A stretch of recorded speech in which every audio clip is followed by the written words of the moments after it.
The modern UFO era began in 1947 when Kenneth Arnold reported 9 shiny objects that skipped like saucers flying through the air. But this wasn't the first UFO sighting. Before Roswell, before flying saucers, in times of old, people witnessed strange things in the sky. Let's go back in time for Episode 4, A Few Classics. It's the Alien Conspiracy Podcast. I am your host, Agent Anderson. Come along as I examine UFO sightings, conspiracies, and all things strange. Follow the show on Twitter at AlienConPod. Before we delve into this week's case, it's time for Strange Events, Bizarre Facts, the Unbelievable Revealed. This is the Mindboggle of the Week. Congressional Insider Trading? In 2012, President Obama signed the Stop Trading on Congressional Knowledge, or STOCK Act, into law. It was successful until April 2013, when it was amended by Congress. Yes, you heard that right. Congress amended a law that was preventing Congress from doing bad stuff. Most people go to jail for insider trading, but not Congress. Why is Congress allowed to change laws that prevent them from doing bad things?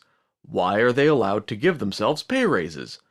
How is it that the shining beacon of democracy that stands for freedom and equality suffers from systematic corruption at every level of government? It boggles the mind. And now it's time for the show. First, let's look at a story from America, June 30th, 1800. William Dunbar saw a strange object and later told his good friend, Vice President at the time, Thomas Jefferson. Some reports claim Jefferson saw the UFO, but he didn't. This letter describes what Mr. Dunbar saw, communicated by Vice President Jefferson. A phenomenon was seen to pass Baton Rouge on the night of the 5th April, 1800, of which the following is the best description I have been able to obtain. It was first seen in the southwest and moved so rapidly, passing over the heads of the spectators, as to disappear in the northeast about a quarter of a minute. It appeared to be the size of a large house, 70 or 80 feet long, and of a form nearly resembling Figure 5 in Plate 4. It appeared to be about 200 yards above the surface of the earth, wholly luminous, but not emitting sparks, of a color resembling the sun near the horizon in a cold, frosty evening, which may be called a crimson red. When passing right over the heads of the spectators, the light on the surface of the earth was little short of the effect of sunbeams, though at the same time, looking another way, the stars were visible, which appears to be a confirmation of the opinion formed of its moderate elevation.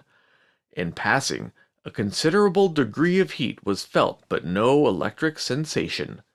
Immediately after it disappeared in the northeast, a violent rushing noise was heard, as if the phenomenon was bearing down the forest before it, and in a few seconds a tremendous crash was heard similar to that of the largest piece of ordnance, causing a very sensible earthquake.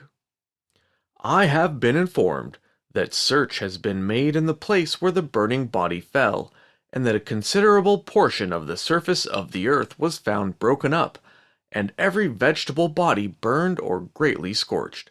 I have not yet received answers to a number of queries I have sent on, which may perhaps bring to light more particulars. The drawing referenced in Plate 4 is lost to history. At first glance, it seems an obvious case of meteor misidentification. However, meteors travel much faster than what was reported. Also, a meteor the size reported would have caused damage on a scale noticeable even today. The most likely explanation is that the witness got the facts wrong. It is really hard to accurately describe something in the sky because you lack a frame of reference. However, the tantalizing possibility of an intelligently controlled craft remains. Let's look again at the description. It was the size of a house, 70 or 80 feet long. It appeared to be about 200 yards above the surface of the earth, wholly luminous, not with points of light or kind of glowing, but wholly luminous. And it was not emitting sparks. I interpret that as meaning sparks like you might see on a meteor. It wasn't showering sparks or having anything like that. It didn't look like it was on fire, apparently. It was just luminous, and it was a crimson red. When passing over the heads of the spectators, the light on the surface of the earth was little short of the effect of sunbeams, though at the same time, looking another way, the stars were visible, which appears to be a confirmation of the opinion formed of its moderate elevation. So here, I'm not 100% sure. It seems like what he's saying is that it's so bright that you couldn't see the stars where it was. On the other hand, because he says sun beams, I wonder if people reported actual beams of light. It's hard to say from the description. In any case, it's a really interesting sighting. Next up is my favorite historical sighting. In 1561, Nuremberg, Germany, there was a mass sighting of strange things in the sky.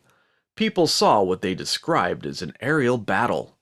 In 1561? Weird, right? The cool thing is that we have an artist's depiction of the events. Just search Nuremberg UFO. That's spelled Nuremberg. Along with this picture, we have a description.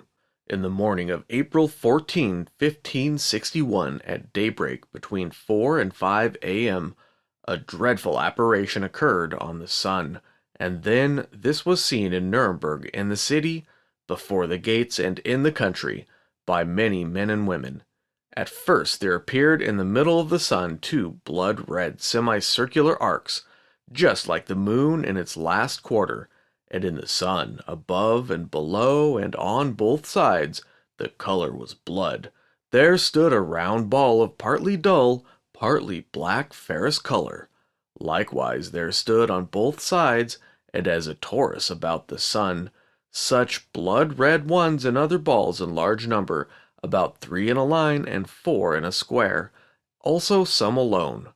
In between these globes there were visible a few blood-red crosses, between which there were blood-red strips, becoming thicker to the rear and in the front malleable like the rods of reed grass, which were intermingled among them 2 big rods, one on the right, the other on the left, and within the small and big rods there were 3, also 4 and more globes. These all started to fight among themselves, so that the globes, which were first in the sun, flew out to the ones standing on both sides. Thereafter the globes standing outside the sun, in the small and large rods, flew into the sun. Besides, the globes flew back and forth among themselves and fought vehemently with each other for over an hour. And when the conflict in and again out of the sun was most intense, they became fatigued to such an extent that they all, as said above, fell from the sun down upon the earth, as if they all burned, and they then wasted away on the earth with an immense smoke. After all this, there was something like a black spear, very long and thick, sighted. The shaft pointed to the east, the point pointed west. Whatever such signs mean, God alone knows.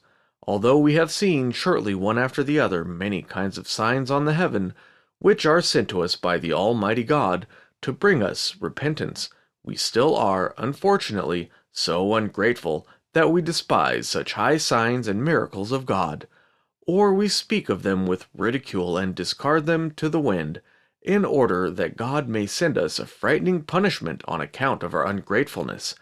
After all, the God-fearing will by no means discard these signs, but will take it to heart as a warning of their merciful Father in heaven, will mend their lives and faithfully beg God that he may avert his wrath, including the well-deserved punishment, on us, so that we may, temporarily here and perpetually there, live as his children.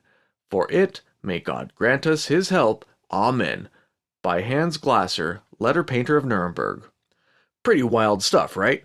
It makes sense that they would give something like this religious significance.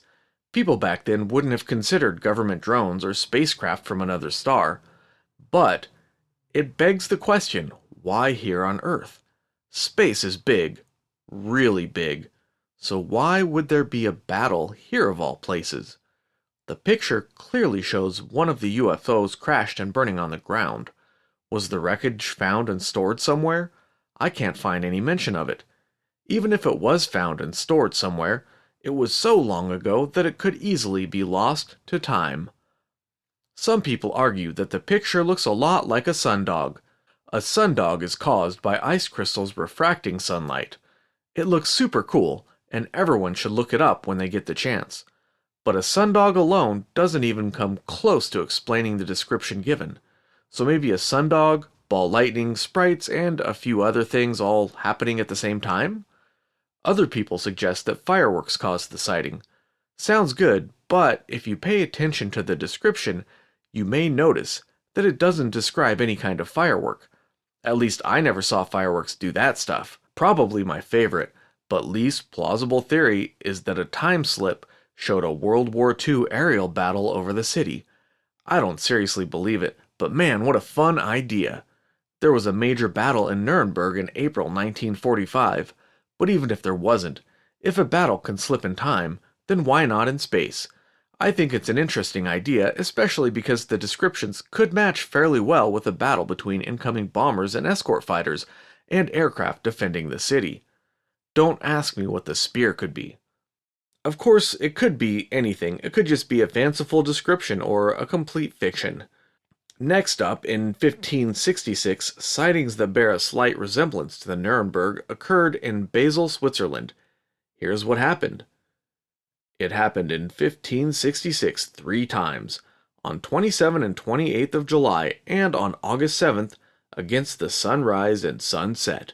We saw strange shapes in the sky above Basel.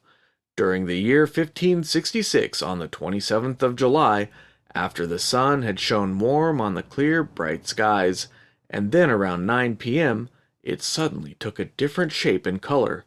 First, the sun lost all its radiance and luster, and it was no bigger than the full moon, and finally it seemed to weep tears of blood, and the air behind went dark. And he was seen by all the people of the city and countryside. In much the same way also the moon, which has already been almost full and has shone through the night, assuming an almost blood-red color in the sky. The next day, Sunday, the sun rose at about 6 o'clock and slept, with the same appearance it had when it was lying before. He lit the houses, streets, and around as if everything was blood-red and fiery. At the dawn of August 7, we saw large black spheres coming and going with great speed and precipitation before the sun, and chattered as if they led a fight. Many of them were fiery red and soon crumbled and then extinguished. Could this sighting share anything with the previous one? This one sounds a lot like some celestial or atmospheric event, but what? Perhaps something so rare that it has only been witnessed a handful of times in our history? Maybe some sort of really exotic solar flare burst that affected our atmosphere and caused plasma events of some kind. That might explain the spheres floating around and appearing to fight with each other. Nobody knows for sure. These sightings could be anything. Okay, it's time to go back. Way back. In 76 BC, Pliny the Elder recorded a UFO sighting in his book on natural history. A spark was seen to fall from a star and grow as it approached the Earth, and after it became as large as the moon, light began to shine as on a cloudy day. Then, when the object was moving back to the sky, it changed into a torch. This is recorded only once. The proconsul Silanus and his retinue saw it, in the consulship of Gnaeus Octavius and Gaius Scribonius. Weird, right? It's not clear if he uses the moon for size, or if he meant it was also circular. Circular like a flying saucer? It's fun to imagine that this account describes some sort of craft. But it doesn't specifically mention a craft, so we have to consider that the account may describe some sort of natural phenomenon. It was common at the time to use words like spark to refer to shooting stars. The event described could have been a fireball-type meteor. But, do meteors ever appear as big as the moon? Also, the description seems to imply that the object came down and then went back up. Meteors don't do this. Unfortunately, the description is too vague to really make any conclusions. 2 years later, a Roman army led by Lucullus was facing off against the army of King Mithridates VI of Pontus.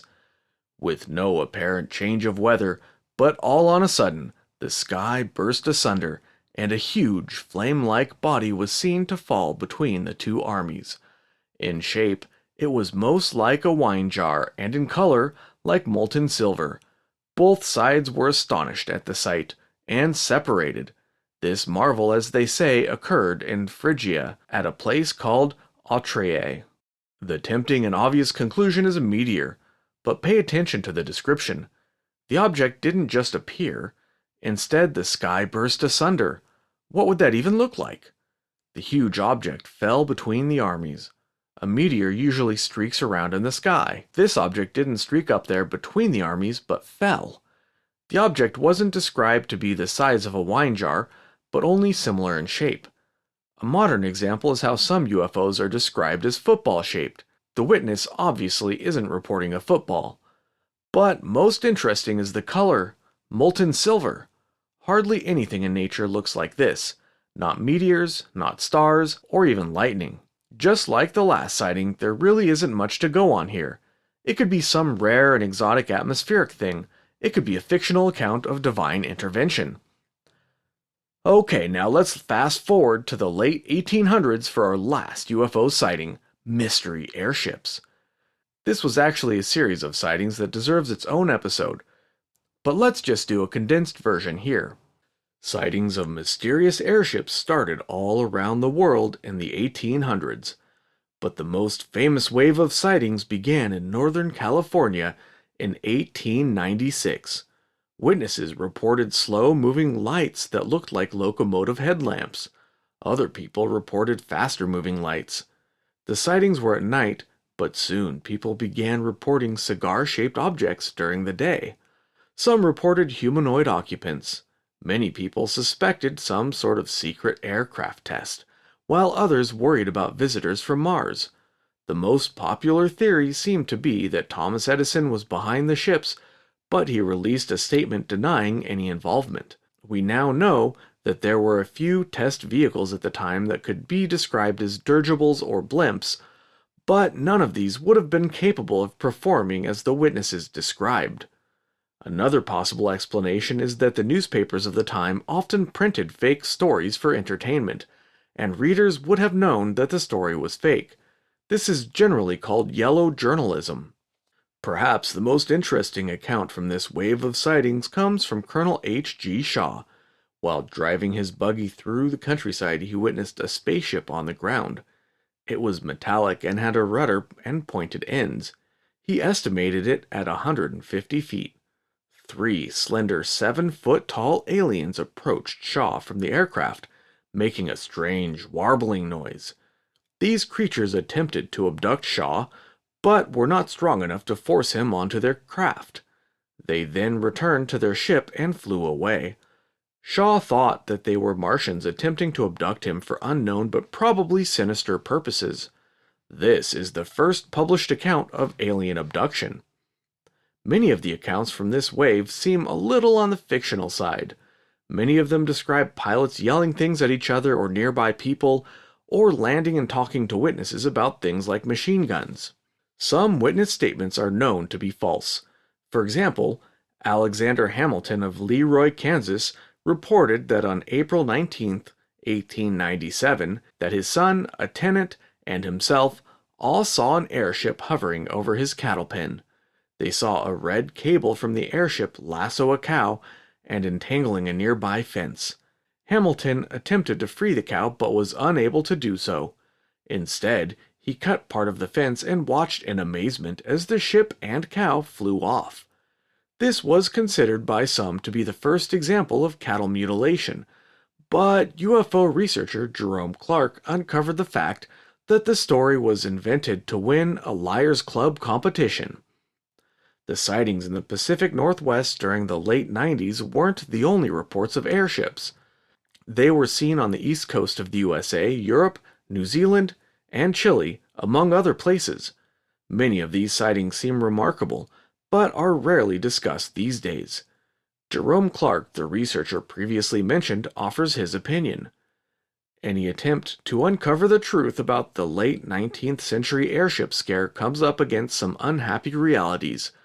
Newspaper coverage was unreliable, no independent investigators, or airshipologists, spoke directly with alleged witnesses or attempted to verify or debunk their testimony, and with the single unsatisfactory exception, no eyewitness was ever interviewed even in the 1950s when some were presumably still living.